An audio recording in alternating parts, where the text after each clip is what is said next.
من فترة كده رحت للجزار اشتريت كيلو لحمة وقلت له بكل ثقة: لو سمحت شيل الشغف من اللحمة دي، مش عايزة فيها شغف خالص وفرمها. غريبة ان الجزار ما قاليش ان اللحمة اساسا ما عندهاش شغف، ما صلحليش الكلمة اللي انا نسيتها. هي كانت كلمة على وزن شغف وبتتشال من اللحمة، بس انا مش فاكراها زي ما انا مش فاكراها دلوقتي برضه.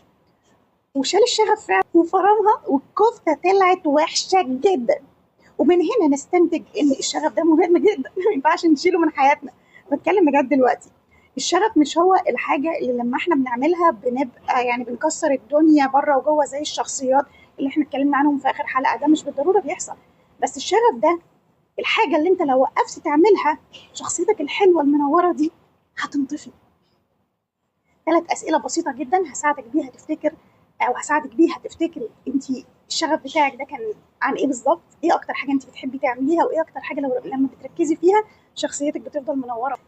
آخر سؤال هيحسم الموضوع تماما من أي حيرة، يعني لأن أوقات في ناس بتتلخبط ما بين الشغف والميل أو حاجة أنت بتهرب بيها. بس أول سؤال: إيه هي الحاجة اللي بتعملها حتى وأنت تعبان؟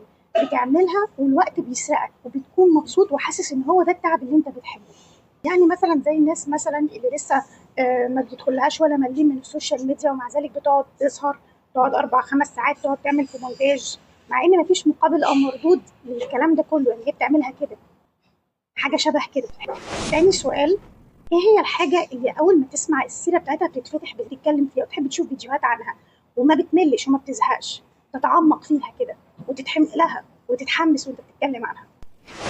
تالت سؤال بقى اللي هيجيب من الاخر: ايه هي الحاجة اللي لو انت معاك فلوس مضمونة مش محتاج تروح تشتغل اي حاجة قدامك علشان تجيب الفلوس بتاعتك؟ انت دلوقتي معاك فلوس كتير ومش محتاج فلوس ومش محتاج تشتغل. ايه هي الحاجة اللي هتقوم لها من النوم برضو وهتصحى تعملها وهتتعب فيها كل يوم وانت مستمتع ومش هتزهق منها؟ طيب، يا ريت تكتبوا لي في التعليقات ايه اللي طلع معاكم، علشان انا بصراحة عندي فضول اعرف. بس قبل ما تكتبوا في تعليقات اتاكدوا الاول في فرق كبير ما بين الشغف وما بين الهروب. يعني في حاجه، في ناس كده تروح تودي نفسها في 60 داهيه وتقول لك ما هي دي الحاجه اللي انا بحبها مش ده، مش هو ده الشغف. الفرق ما بين الشغف والحاجه اللي بتهرب بيها من واقعك هي ان الهروب ده حاجه انت بتهد بيها مستقبلك، غالبا انت بتدمر بيها نفسك. الشغف ده انت بتبني بيه حياتك. اما بقى لو ما قدرتوش لا قدر الله يعني ان انتوا تجاوبوا على الاسئله دي، فده معناه ان احنا في مرحله وحشه قوي قوي قوي من التوهه واللخبطه، لدرجه ان احنا نسينا احنا بنحب ايه وبنكره ايه وجايين نعمل ايه وايه اللي بيبسطنا وايه اللي بينرفزنا. دي مرحله وحشه جدا، معناها ان في لخبطه كبيره.